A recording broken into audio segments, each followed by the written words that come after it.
Shmai, James Sadui. Hello, I'm James. Lovely to see you. Life can get a bit mad sometimes, can't it? And we can let our stresses and anxieties build up in our head and cause havoc up there.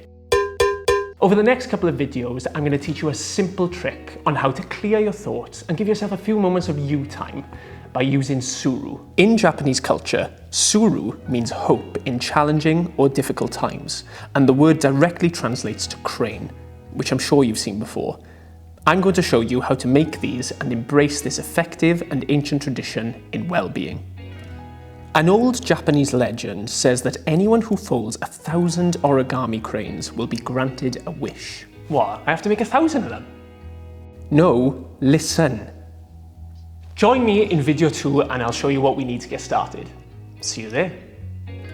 Hoil, bye.